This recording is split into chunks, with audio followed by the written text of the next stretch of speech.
back, everyone. Huddle Up Podcast. This is your 5 Observations with Big Jim. I'm your host, Big Jim. You can hear me and the rest of the Huddle Up Podcast crew. We are back this week and live on Tuesday night. Facebook, Twitter, YouTube at Huddle Up Podcast as we preview Super Bowl 57, which will be, of course, next Sunday. As I'm recording this, it is Sunday, February the 5th, 2023. We will be previewing and giving our predictions for the big game next Sunday. So make sure you join us live, or if you cannot get us on the live show, you can subscribe to us on all podcast platforms at Huddle Up Podcast. And there is not just the live show, the live weekly show, which we'll be wrapping up here in a couple of weeks. We'll be doing this week. We'll be doing next week as we wrap up the NFL season. And then that'll probably be it in terms of the live shows. So make sure you are subscribed, because we will have off-season content. We'll probably take a few weeks off, so the off-season content will probably be beginning sometime in March.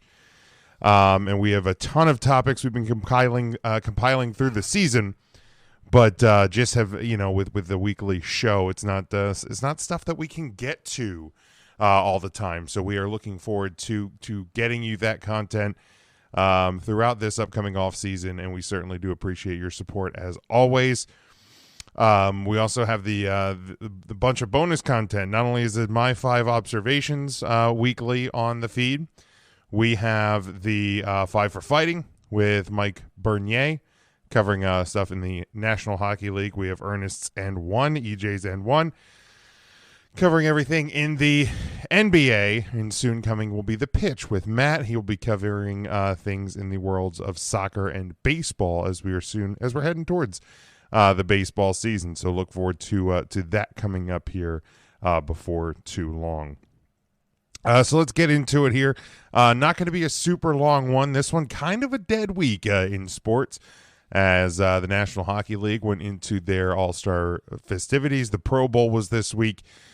Baseball just starting preparations for pitchers and catchers reporting here soon, and the NBA. But we start in Major League Baseball. As an Orioles fan, this story kind of caught me, and kind of surprised me. The Orioles did not, or turned down a 5-year lease with the city and their stadium, Oriole Park at Camden Yards, as they seek a longer-term deal with the city. Which now let me. The prospect of a long-term deal with the city is obviously a great one. The Orioles have been in Baltimore for decades and decades, over 50 years plus, I believe, and they've been there as long as I've been alive, and an Orioles fan my whole life. But this story kind of concerns me because in recent years, there's been a lot of talk that Major League Baseball wants to expand into different markets. Nashville, the city of Nashville, is reportedly very interested in getting a Major League Baseball franchise. And when I see a story about any team, but most importantly my Orioles not renewing their lease with their city, it makes me worry that they may be one of the teams on a short list for Major League Baseball to potentially move to Nashville. And the Angelos family and the ownership group of the Baltimore Orioles, which if you look over the last couple of decades, they have not exactly been among the best. They have money to spend, but they typically do not do it. So my concern here is obviously that the future of the Baltimore Orioles is in doubt. And for me as a fan, I've been through ridiculous hard years. Never seen them win a World Series. Their last World Series was in '83, 2 years before I was born. And they've only made the playoffs 2 times, I believe, in the last 26 years. So, I think this really would be the the straw that breaks the camel's back for me. I would kind of almost violate one of my my biggest rules in sports is you have your team and you do not switch from your team. Now there can be extenuating circumstances, like if there was people that would want to leave being fans of, say, the Washington football franchise due to some of the conduct of their ownership group. Those sort of special requests I can grant, but generally speaking, I'm not somebody that is like, you can fly around to different teams. That's not how I'm made up. That's not how I look at sports fandom. So for me, I this would be breaking one of my own rules, but I can't continue supporting a franchise that doesn't care about their city and their fans, that have made them one of the more recognizable brands, I think, in Major League Baseball, despite the lack of success. So certainly going to be something that I watch, and I want to have the my friends over at the Dollar Dogs and Beer podcast on this show once we hit into these off-season shows to preview the upcoming season, as we've done the last few years. So look, we can look forward to that as well. I'm going to be joining them for their AL East preview here coming up shortly. So make sure you guys give them a follow. Tom Brady. This is my second observation. Tom Brady retires again. Last year we saw the Schefter announcement and the big emotional goodbye announcement from Tom Brady, and then a couple of weeks later, changed his mind and decided to return to football. Comes back, leads a 8-9 season, loses to the Cowboys, and decides to retire again. Released the video last week, sitting on the beach by himself, getting emotional, cutting the video off. And immediately, I know there was a lot of reaction from people that they're like, we're not buying it. We're not buying it. He's not retiring. He's going to be back, blah, blah, blah. I think this one's different. I think this one really is the end of the career of Tom Brady. And why I think this one is different and why this one is the end is because despite, I know student of the game Kyle Nash will be quick to remind everybody that Tom, even with towards the end of his career with New England and his career in Tampa Bay, he was not the same Tom Brady that we knew in his prime. But he still kind of played with the same drive, same attitude, same leadership style, I guess is a way to put it, that we've always known him to have. That wasn't there this year. This year's Tom Brady seemed like a very different Tom Brady than we have known and seen basically over the course of his career. Obviously the family situation that he was going through, and I'm sure a lot of other things played into it, but this wasn't quote unquote normal Tom, and I understand he's 46 years old. So maybe this just is normal Tom now. But, we've always kind of hypothesized when was reality, when was father time, because the only person who's truly undefeated in sports is father time. He's going to get you, whether it's 2 years into your career, 10 years into your career, 20 plus years into your career. And caught up to Tom Brady this year. Really looked normal and at times bad this year. He just didn't. And then when you saw some of his media availabilities, times he would get emotional. Nothing this year felt like normal Tom Brady. And this time he really, You know, it wasn't the big emotional goodbye that you had last year. Because like he said in the video, you only get to do that once. But this, he did it on his own terms. I mean, he just seemingly sat on a beach, I guess in Florida, but we don't really know, and recorded a video telling us he's retiring. So he announced it. It didn't break by Schefter or Rappaport or any of those guys. It was just Tom Brady saying goodbye. So you know, it's the end of a career that I don't know that we see a career like his. Now, this isn't a debate about is he the greatest ever or not. I'm sure we're going to have that debate maybe this week on Huddle Up Live, or if not into the off season. But it's the end of a tremendous career, a historic career, and somebody that I don't think we see another Tom Brady anytime soon, if ever. My third observation: the new Pro Bowl format was a lot of fun.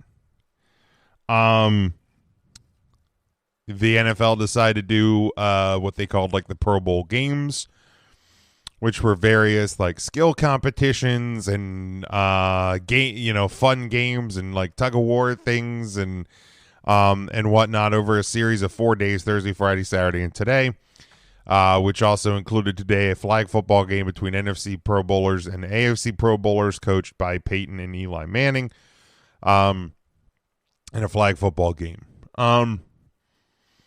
Dude, it looked like so much fun. Like, it really did just look like a lot of fun. It looked like the players were having a good time.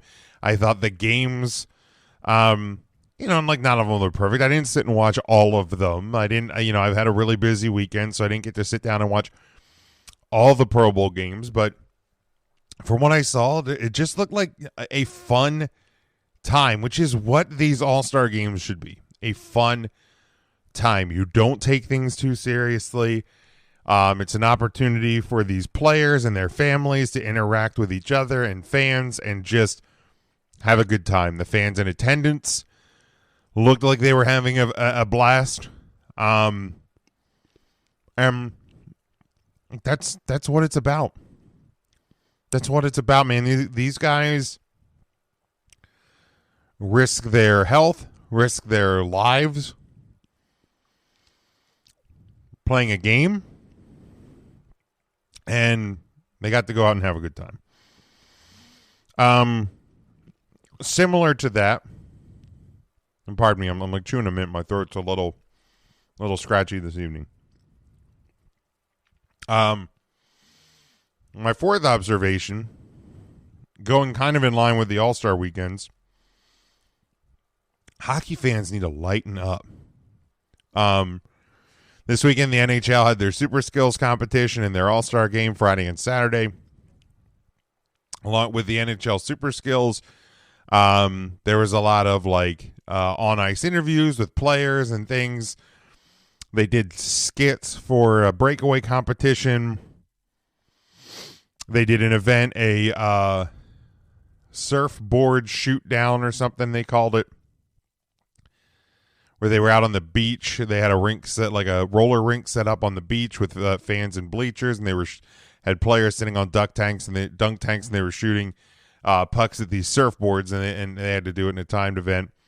Then they had another event where they went out to a golf course, and did like a pitch and putt setup where they shot a golf ball from the tee with a hockey stick.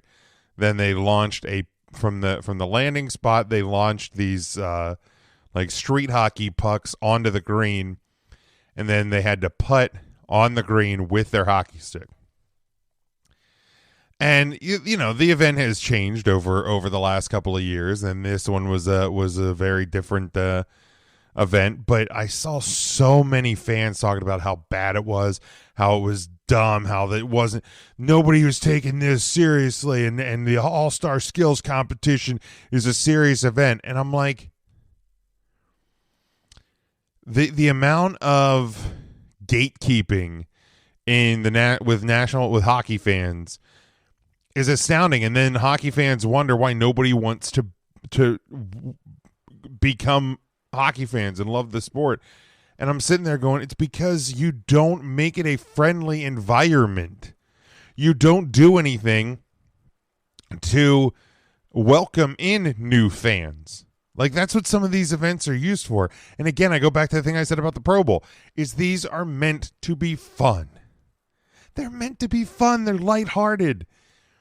These guys are out here in the middle of their season, and they get a couple of days off, and they have to come out and they have to do this. They don't want to take this thing way too seriously. They want to have fun. They want to enjoy, some like fellowship with their fellow players that they may not get to see a ton, because if you're a New York Ranger, you only play the Calgary Flames 2, maybe 3 times a year, and you don't have time to hang out with each other. So, like, man, just lighten up. It's okay to sit back and have a little fun with the sport. And that's what it looked like the players were doing. You know, they're out on a beach shooting hockey pucks at surfboards. That sounds like fun. They're on a golf course shooting golf balls with hockey sticks off of a tee box. That sounds like fun. Sign me up. I'll go do it. Stop taking the sport that seriously. Stop taking everything that seriously that you can't enjoy a night of fun. And stop gatekeeping the sport. If somebody comes to a hockey game and they don't understand it, help them understand. If they don't know what icing is, explain it to them. If they don't know what offsides is, explain it to them. Like, I used to love when I was in college. It was a hour drive to Hershey, Pennsylvania, and to go to the Hershey Bears, which has been my favorite hockey team, my number one hockey team, where I learned the game of hockey at the historic Hershey Park Arena. And I would go to games with friends of mine, and I would take people that had never gone to a hockey game before. Never. And I sat, and like they would watch it, and then they go, what just happened there? Why did the whistle blow there? What did that mean? What's this penalty? What's this penalty? And I would explain the game to them. And there's a couple of them that, you know, because this was between 2003 and 2007. This was 15 years ago, 15, almost 20 years ago. And there's a couple people that are still hockey fans to this day. If I would have just been like, you don't know the game of hockey? Pff, don't go to the game with me. They wouldn't enjoy the game. They wouldn't be hockey fans. They wouldn't take their kids to hockey games. Stop gatekeeping the sport. Because at one point in your life, somebody taught you the game. Somebody brought you to your first hockey game. Maybe you were a kid. Maybe you weren't, though. Maybe you were 15 and you went with a friend of yours and you fell in love with it and you learned it. Maybe you were older. Maybe you were 25. I took my wife to her first hockey game in her 20s. She loves the game of hockey now. Like, don't gatekeep the sport. Allow people to learn and be new and experience the game for the first time. And if they do that because of All-Star Weekend, awesome. But just be better and lighten up. Lastly, the Washington Capitals, my Washington Capitals, may finally be making somewhat of a commitment to the youth movement and getting younger.